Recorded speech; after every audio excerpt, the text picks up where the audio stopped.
Leaving you was the smartest decision I ever made.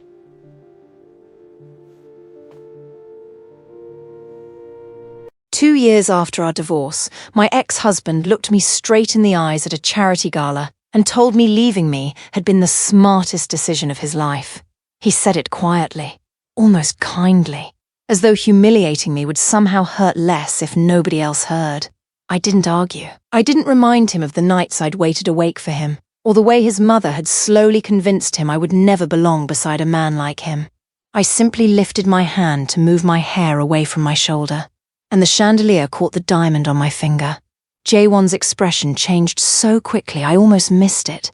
His eyes dropped to the ring, then to my face, then over my shoulder. Because the man who had given it to me was walking toward us.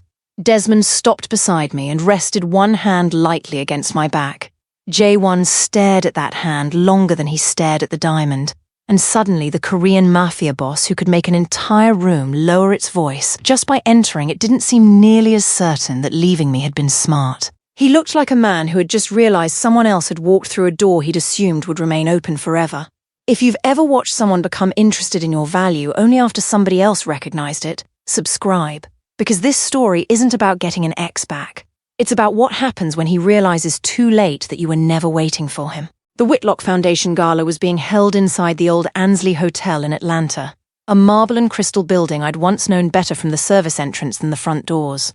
For 6 years, I had coordinated events in that ballroom. I had checked linens while wealthy donors complained about flower colors.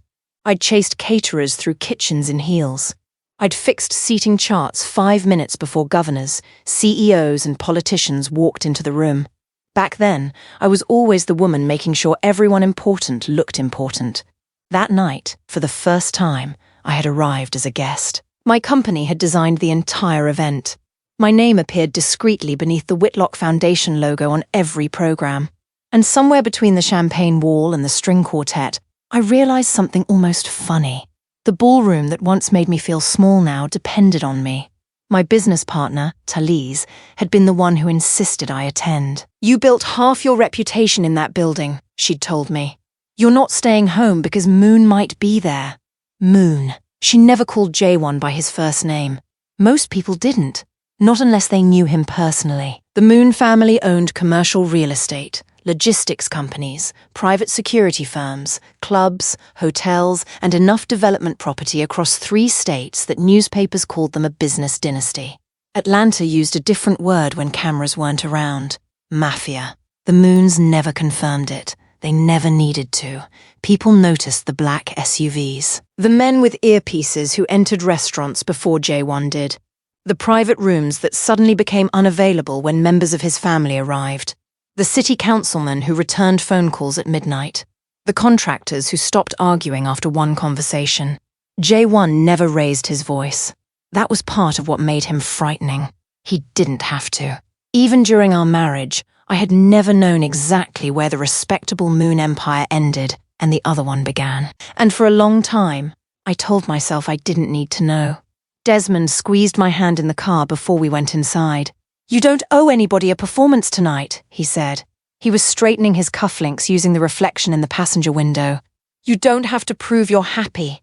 You don't have to prove you're over anything. If you want to leave after 10 minutes, we leave." That was Desmond. Jae-won had always protected me by deciding things for me. Desmond protected me by reminding me I still had choices. "I'll be fine," I told him, and I believed it, right up until I heard that familiar voice behind me. Sloane. My body recognized him before my mind did. I turned. Jae-won stood several feet away in a perfectly cut black suit. 2 members of his security detail had stopped near the ballroom entrance without appearing to stop at all. That particular stillness around him had not changed. Neither had the effect it had on a room. A donor who'd been laughing loudly behind him suddenly lowered his voice. A hotel manager stepped aside. The woman holding Jae-won's arm wore ice blue silk and diamonds at her ears. Beautiful, polished, carefully chosen. She smiled at me with the cautious expression of someone who had heard my name before but didn't know which version of the story she'd been told. Jae-won's gaze moved slowly over me. "You look well. Thank you. Better than I expected, actually." There it was, the old habit. A compliment with a blade inside it. I smiled. You look exactly the same. For reasons only Jae-won understood, he took that as praise. He began telling me about himself. The Moon Tower going up downtown, a private club his family had acquired, a property in Buckhead he'd renovated, a trip to Jeju, a logistics expansion through Savannah. He talked the way powerful men sometimes do when they aren't sure whether you've been sufficiently impressed by losing access to them. I listened. Not because I cared, because I wanted to see how long it would take before he finally said what he'd come over to say. It took less than 2 minutes. He leaned closer. Leaving you was the smartest decision I ever made. His voice dropped. I want you to know I don't mean that cruelly. That almost made me laugh. You forced me to become who I was always supposed to be, he continued. I think we both did better apart. 2 years earlier, that sentence would have taken the air from my lungs. That night, I looked at him and saw something different. A man who still needed me to agree with his version of the past. I hope that belief keeps you warm, I said. Then I reached up to move my hair. The ring caught the light. His eyes fell immediately. The confidence vanished first. Then the color in his face. His date noticed. I noticed her noticing. Jae-won looked at my hand as though he could change what was on it by staring hard enough. You're engaged. It wasn't really a question. Yes, since when? October. His eyes lifted sharply. October? I knew what he was calculating.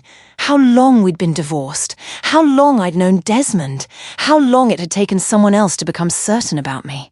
Before he could ask another question, Desmond's voice came from behind me. There you are. He stepped beside me. Not in front. Beside.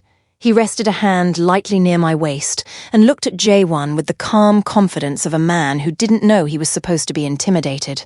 Or maybe knew and didn't care. Desmond Kingsley! He extended his hand. Jae-won looked at it for half a second too long before shaking it. Jae-won Moon. I know. That was all Desmond said. No posturing. No challenge. Which somehow made Jae-won even more uncomfortable. His attention returned to my ring.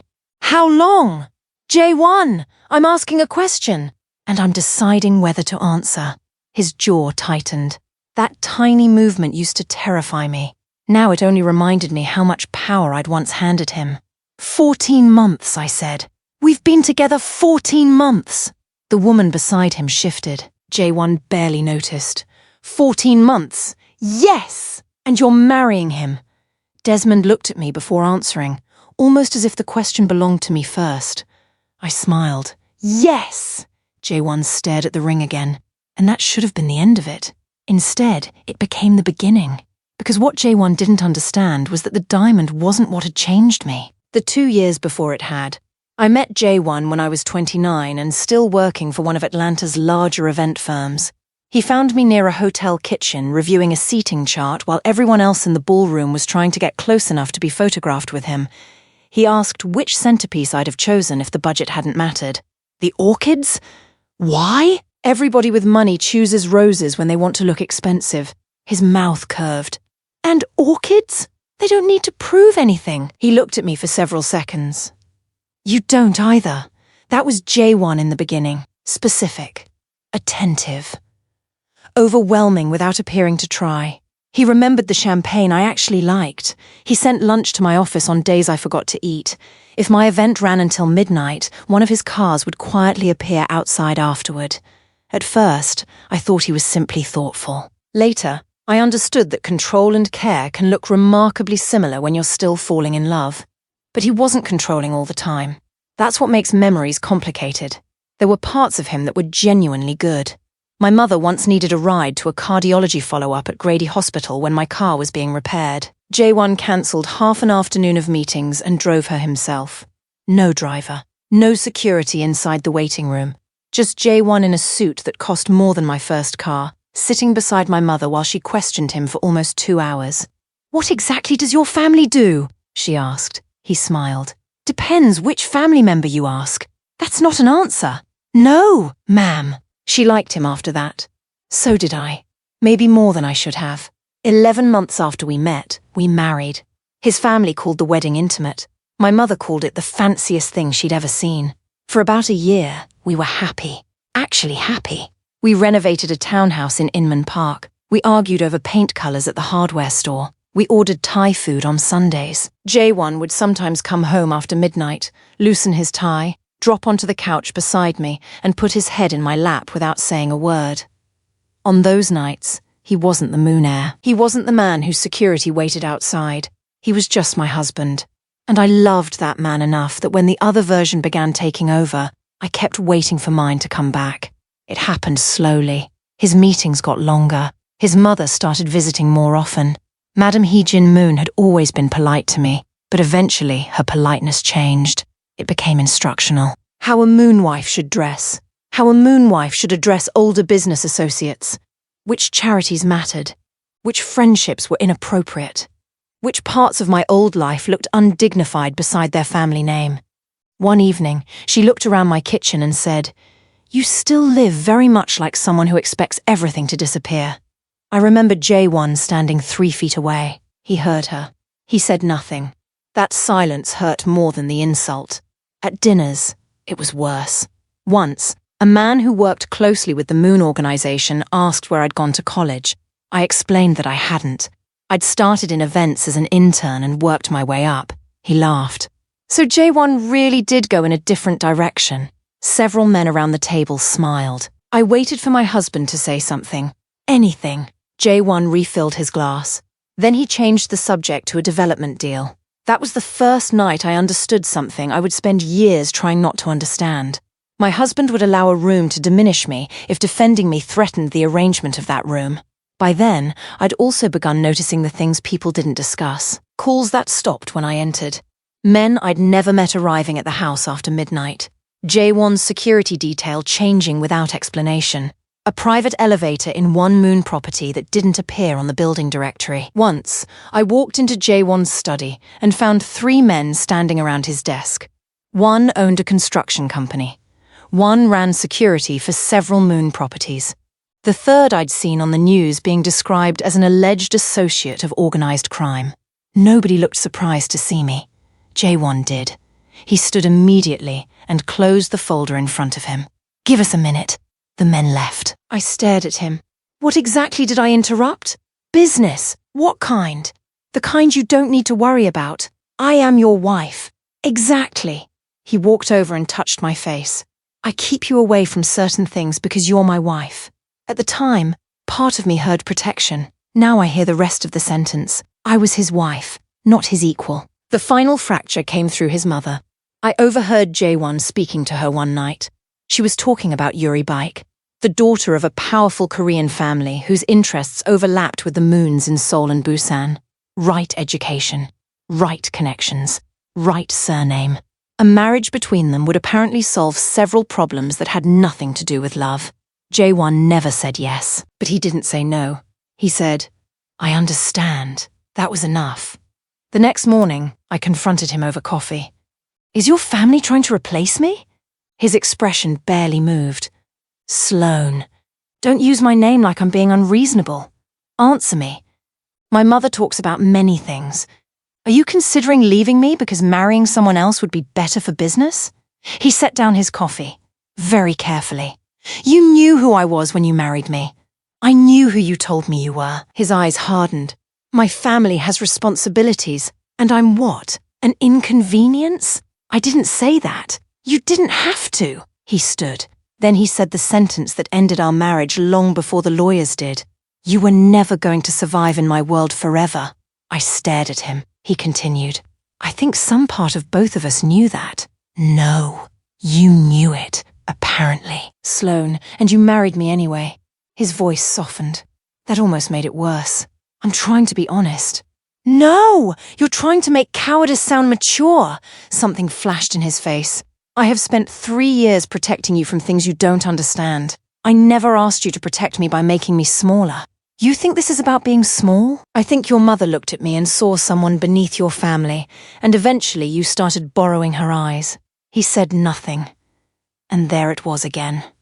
Silence. His favorite answer whenever defending me required courage. He left for the office 10 minutes later. I waited until the front door closed. Then I sat on the kitchen floor and cried until my throat hurt. Not because another woman had won. Yuri hadn't won anything. I cried because I finally understood that I had spent years auditioning for a role my own husband had never intended to defend. The divorce took 4 months. Moon attorneys moved with terrifying efficiency. Everything was polite. Everything was documented. Everything was designed to make sure there was nothing left between us that could complicate his family's life. Jae-won didn't fight me over money. That wasn't his cruelty. His cruelty was how easily he let me go. He didn't ask for the photographs. He didn't want the furniture we'd chosen. He didn't take the ridiculous ceramic bowl we'd bought during a weekend in Savannah because we both agreed it was ugly enough to be funny. He wanted what his lawyer called a clean separation. The last documents were signed in a coffee shop near his office. Jae-won signed his name, closed the folder, then looked at me. "This is probably best for both of us." I didn't answer.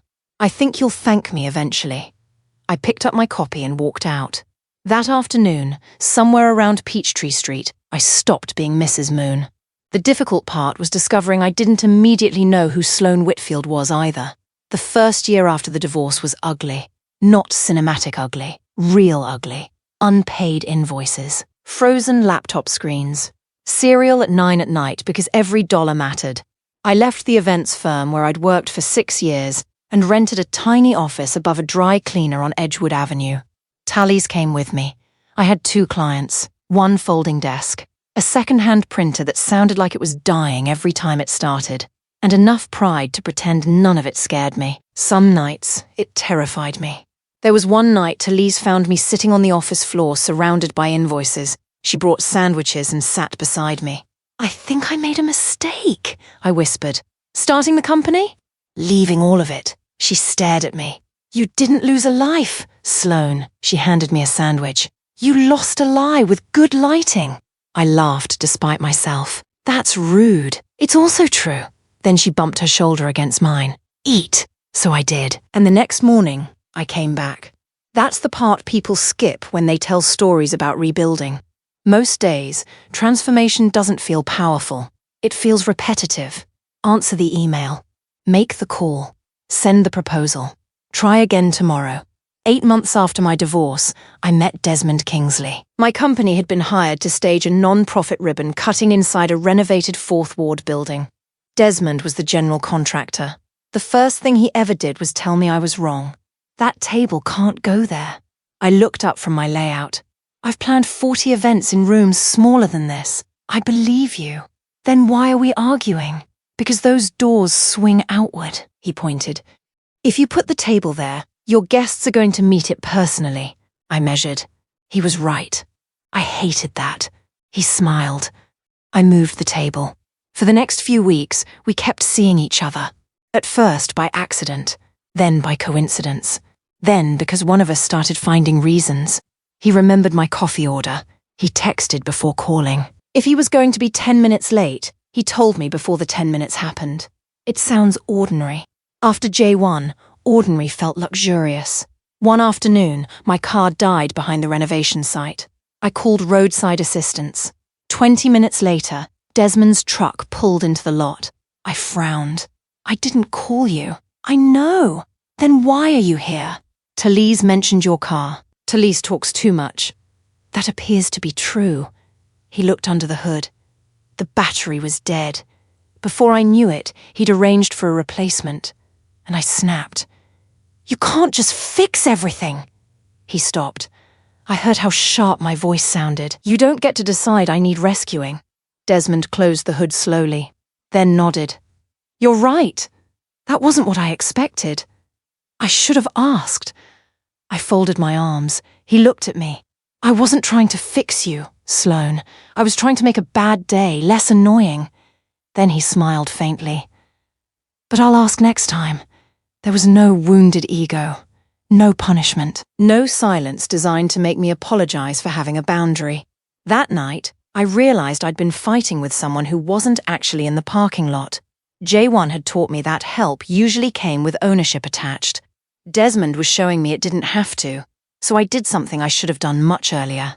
I started therapy, not because I was broken, because I refused to make a good man pay interest on a debt another man had created. Desmond never rushed me. When I pulled away, he didn't chase harder. He waited. When I came closer, He didn't use it as permission to control more. He simply made room. One evening, we sat on his back porch during a summer storm. I asked why he'd never married. His smile disappeared. My mother died when I was 21. I'm sorry. I spent a long time thinking loving somebody deeply was just agreeing to eventually lose them. The rain hit the roof harder, so I kept people far enough away that losing them wouldn't hurt too much. And then, he looked at me. Then this stubborn event planner started fighting me about doorway clearance. I laughed. He didn't. You made distance difficult. That was the moment I knew. Not that I loved him. I already suspected that. I knew I was safe enough to love him. There's a difference. Months passed. My company grew. We landed corporate events, then weddings, then non-profit contracts, then a hotel partnership. Talise hired 2 coordinators. I bought a new laptop before the old one could finally die. And one afternoon, I walked into our office and realized I hadn't checked Jae-won's name online in almost a year. That mattered more than any contract. Desmond proposed on a Sunday afternoon in October at Piedmont Park. No photographers, no orchestra, no hidden crowd. He stopped beneath the dogwoods and took my hand. I can't promise you there won't be hard days. I stared at him. He continued. But I can promise you I will never make you feel small on the good ones. My eyes filled. Sloane Whitfield, will you marry me? He hadn't even finished asking before I said yes. He laughed. You could at least let me finish. No! No! I've wasted enough time waiting for men to finish deciding. He kissed my forehead. And that's how another man put a ring on my finger. Not as revenge, not to prove something. Because when he chose me, choosing me wasn't difficult. Now tell me something in the comments. Would you rather be loved loudly by someone who keeps making you insecure, or quietly by someone who never makes you question where you stand? Because that difference became very important when Jae-won reappeared. Back at the Whitlock Gala, 20 minutes after seeing my ring, he found me near the coat check, alone. Or at least, he thought I was. Moon security remained far enough away to pretend they weren't watching. Jae-won stepped into my path. 14 months, I sighed. We've covered this. You built an entire life with him in 14 months. I didn't build it in 14 months. His expression tightened. I built myself first. That landed. He looked away briefly, then back. Are you happy? The question surprised me, not because of what he asked, because of how carefully he asked it. Yes, his jaw tightened. Really? I almost smiled. You used to do that. Do what? Ask me a question, then decide my answer isn't acceptable. His voice dropped. I made a mistake. I stared at him. People make mistakes. You didn't forget an anniversary, Jae-won. Sloane, you looked me in the eyes and told me I could never survive your world. Your mother suggested replacing me with a more useful wife, and you decided considering it was easier than defending me. His eyes flicked toward the ballroom. Keep your voice down. There he was. I smiled. Still worried about the room, his face changed. I loved you. No. He stepped closer.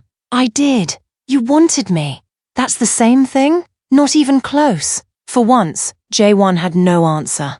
Then Desmond appeared at the end of the hallway. He didn't rush toward us. He simply looked at me, a question. Do you need me? I shook my head once. I'm okay. Desmond stopped where he was. Jae-won watched that silent exchange. Something about it bothered him more than if Desmond had marched over and threatened him. You don't need him to defend you. I know. That was the point. 2 weeks later, Jae-won appeared at my office. The black SUV outside told me who it was before Talise even opened my door. She walked in first. Your past is wearing a very expensive coat in reception. Tell him I'm busy. He brought a box. I closed my eyes. Of course he did. Jae-won walked in carrying a jewelry box from a store on Peachtree Road. He placed it carefully on my desk. I know this isn't my place. Then we're already making progress. His mouth tightened. I wanted you to have something. No, you haven't opened it. I don't need to. He pushed it slightly toward me. I should have given you things like this when we were married. That actually hurt. Not because I wanted the jewelry. Because even now, he still misunderstood the crime. Jae-won. He looked up. I didn't leave because my jewelry wasn't expensive enough. I know. Do you? His eyes dropped. I should have valued you. You did value me.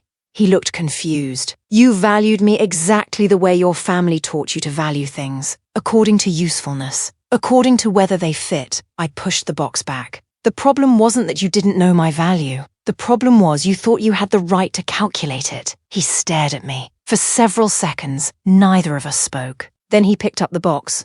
Before leaving, he stopped at the door. Does he know everything? About us? About me? Yes! About my family? Enough! And he still wants to marry you. I almost laughed. Do you hear yourself? Jae-won looked away. For the first time, I think he did. Madam Hee-jin called 3 days later.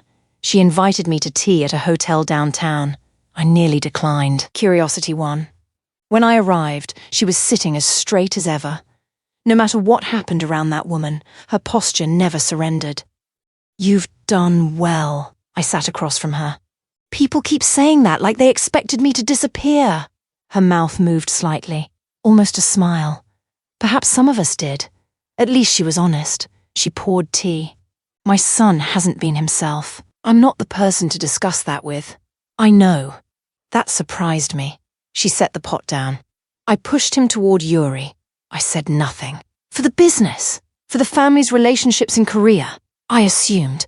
I told myself it was practical. It was cruel. Her eyes lifted. Yes, I hadn't expected agreement. She continued. Jae-won listened because agreeing with me was easier than opposing me. That's his responsibility. I know that too. For several moments, only the quiet hotel music filled the space between us. Then she said, I watched you with your fiancé. I waited. The way he looks at you is different. Every muscle in my shoulders tightened. Different how? He looks at you like your presence is something he is grateful for. Her voice became quieter. My son looked at you like someone who had already decided you belonged to him. That sentence settled somewhere deep. He loved you, she continued. I believe that. But he confused loving you with possessing certainty about you. I looked down at my tea. And you're telling me this because? Because I helped teach him that. There was no dramatic apology, no tears, no request for forgiveness, just truth. And strangely, truth was enough. Not enough to erase anything. Enough to stop needing an explanation. The Moon family tried once more. Not with jewelry, with money. A representative from their philanthropic foundation contacted my company about a 3-year exclusive event contract. It was enormous. More money than my company had made in its first 2 years combined. Talise nearly screamed when she saw the number. Then she saw the paperwork. Sloane! What? She rotated her laptop. The offer had been routed through a newly created Moon entity. I leaned back. You have got to be kidding! I called the representative. I know where this contract came from. A pause. Miss Whitfield, the Moon Foundation believes your company... No! I'm sorry? The answer is no. I don't think you understand the value. I understand it perfectly. I looked through the glass wall of my office at the team Talise and I had built. If I take that money, Jae-won gets to tell himself he helped create my success. That isn't necessarily. I built this without his family. My voice stayed calm. I'm keeping it that way. I hung up. Talise stared at me. That was a lot of money. I know. Like offensive money. I know. She nodded slowly. Okay. Then she grinned. That was incredibly attractive. I threw a pen at her.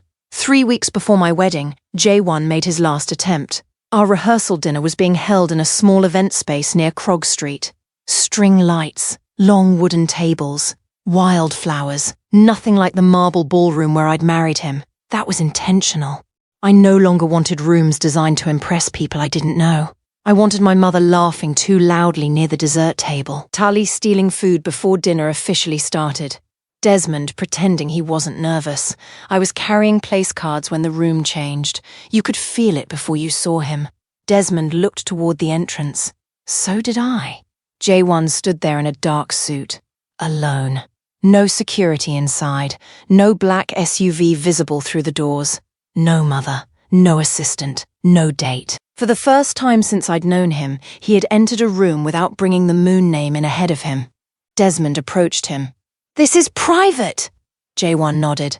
I know. You weren't invited. I know that too. Desmond's voice stayed even. Then why are you here? Jae-won looked past him. At me. I need 5 minutes. Desmond turned. He didn't decide for me.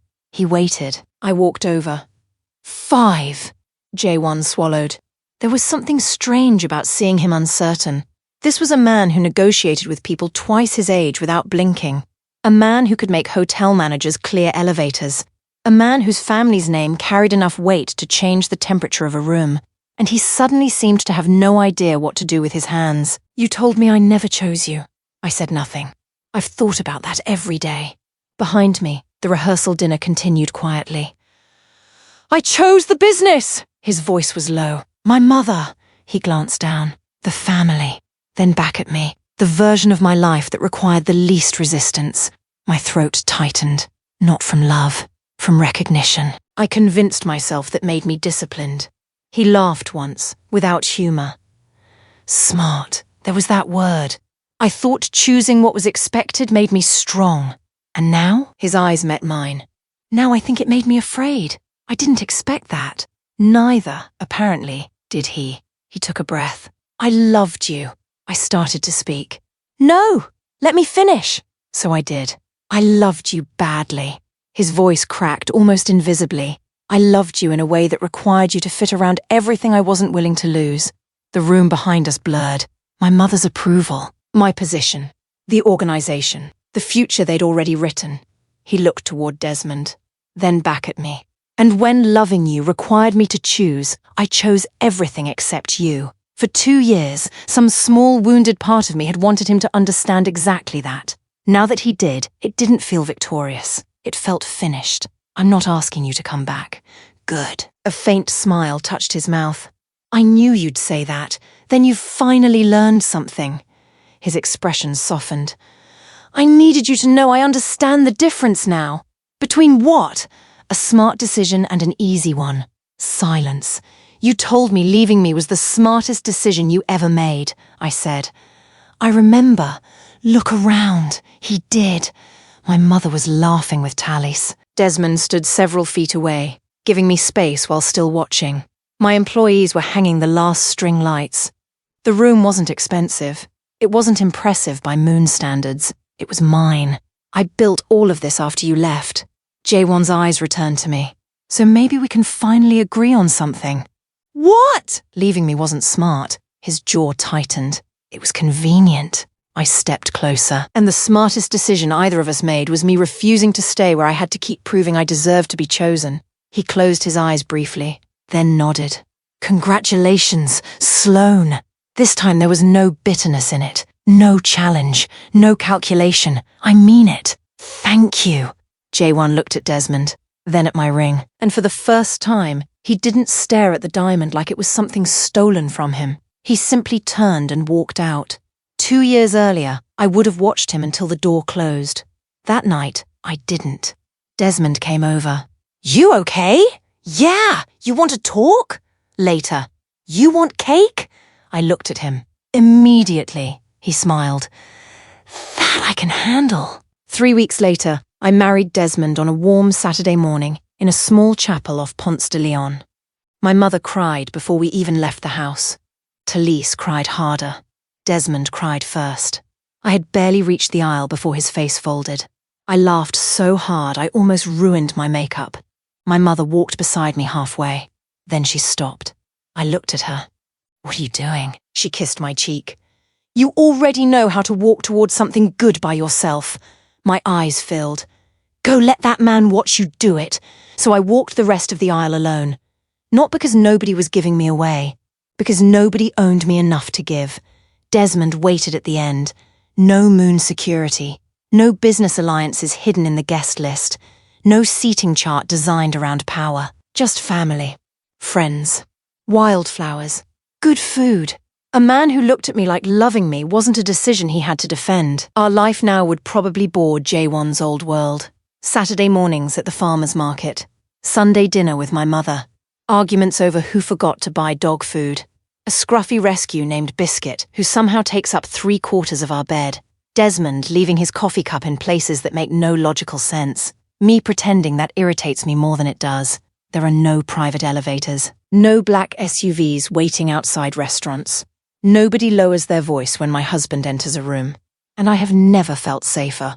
I heard eventually that Yuri Baik married someone else. I heard Madame Moon stop discussing marriage arrangements with Jae-won. I heard the Moon organization expanded anyway, because powerful families usually survive the things they convince themselves require sacrificing people. I don't know whether Jae-won found somebody else. I don't ask. People sometimes assume that's the part I care about. Whether he's lonely, whether he regrets me every night, whether he looks at old photographs. Maybe he does. Maybe he doesn't. His regret stopped being my reward. That's how I knew I'd actually healed. Because revenge wasn't the expression on his face when he saw my ring. It wasn't sending back his jewelry. It wasn't rejecting his family's contract. It wasn't watching a Korean Mafia boss who once believed the entire world would rearrange itself around him discover that one woman had learned how to keep walking. The justice was quieter. It was building a company one invoice at a time. Learning to accept help without surrendering myself. Falling in love without disappearing inside someone else's life. And finally understanding that Desmond didn't become valuable because he put a diamond on my hand. The diamond became valuable because of the man who put it there. One night after we'd been married for several months, Desmond found me standing in the kitchen staring out the window. "What are you thinking about? The old house." He leaned against the counter. "With him?" "Yeah." I told him about the morning I'd sat crying on that kitchen floor after Jae-won told me I would never survive his world. Desmond didn't immediately say anything. That's another thing I love about him. He doesn't rush to fill uncomfortable spaces. Finally, he asked, "What would you tell her now?" I thought about it. I'd tell her he was right. Desmond frowned. I smiled. I didn't survive his world. I turned toward him. I left it. Understanding moved across his face. And built one that fit me. He reached for my hand. The ring caught the kitchen light. Not a chandelier. Not photographers. Not a ballroom. Just our kitchen. Our ridiculous dog asleep near the refrigerator. My husband's thumb moving gently across my knuckles. And somehow the diamond had never looked more beautiful. So if someone once walked away from you and acted like losing you was an achievement, remember this. Their decision is not a measurement of your worth. Sometimes people walk away from good things because keeping them would require becoming better than they're ready to become. Jae-won spent years believing leaving me proved he was strong enough to choose his future. In the end, all it proved was that he was willing to lose me to protect the life everybody else had chosen for him. And when another man put a ring on my finger, Jae-won finally understood something I'd already learned. The painful part wasn't that somebody else had taken his place. It was realizing the place had never belonged to him permanently. He'd been trusted with it. And he'd given it away. If this story hit you somewhere personal, tell me in the comments. Would you have forgiven Jae-won once he finally admitted he was wrong? Or would you have chosen Desmond and never looked back? And subscribe, because the next story proves something even more dangerous than regret. Sometimes a powerful man doesn't realize he's obsessed with the woman he lost until she becomes completely unreachable.